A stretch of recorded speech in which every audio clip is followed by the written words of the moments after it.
बेटा cyber fraud का जो सबसे खतरनाक तरीका है वो एपीके फ्रॉड है, और इसमें मोस्टली वो लोग शिकार बन रहे हैं जो 1980 से पहले पैदा हुए हैं। अब जो 1980 से पहले पैदा हुए हैं उनके पास एक अच्छा खासा बैंक बैलेंस भी है और उनकी सारी की सारी डिटेल उनके फोन के अंदर है, वो फोन पे, गूगल पे ये सब इस्तेमाल करते हैं। ठीक है, अब इसमें होता क्या है कि एपीके सेंड की जाती है, मोस्टली ये प्रतिष्ठित लोगों को भेजी जाती है, या कोई रिटायर्ड ऑफिसर है या कोई रिटायर्ड अधिकारी है या फिर जिनके पास अच्छा खासा पैसा है और जो थोड़े से अननोन है, क्योंकि वो 1980 से पहले पैदा हुए हैं तो उनको इतना पता नहीं है क्योंकि आंखों पे चश्मा चढ़ा हुआ है।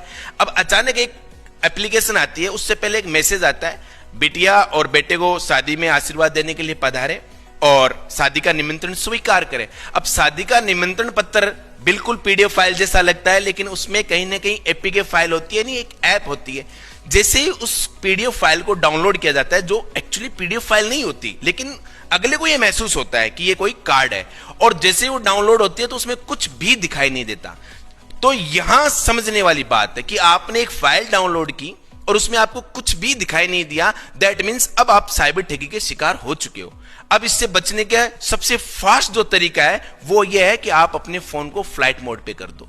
किसी भी प्रकार की कोई आपके पास मैसेज व्हाट्सएप पे आया हुआ है, भले ही वो इमेज हो, भले ही वो कोई फाइल हो, अगर वो खुलने के बाद कुछ भी दिखाई नहीं दे तो सबसे पहला काम करना है आपको फोन को फ्लाइट मोड पे कर देना है। जैसे ही आपका फोन फ्लाइट मोड पे होगा तो अब आपके फोन का एक्सेस उन ठगों के पास नहीं रहेगा। ठग बिल्कुल आपसे कनेक्ट नहीं रह पाएंगे क्योंकि इंटरनेट की कनेक्टिविटी से वो आपसे कनेक्ट है।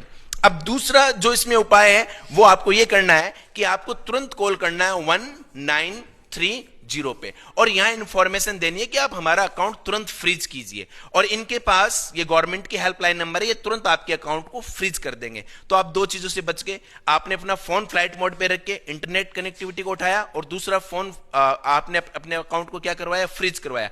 अब फ्रीज करवाने के बाद आप अपना फोन ऑन करके उसमें जितने भी रीसेट करके उसके बहुत सारे और तरीके हैं, या किसी एक्सपर्ट से बात करके आप उन एप्स को वहां से रिमूव कर सकते हो। अब तीसरा तरीका कि इस घटनाएं हमारे साथ हो ही नहीं, इससे कैसे बचे, तो आपकी फोन में एक सेटिंग होती है अननोन इंस्टॉल ऐप।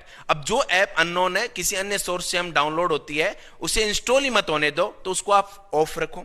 दूसरा, अननोन जो ऐप है उसकी एक्सेसिबिलिटी को ऑफ रखो।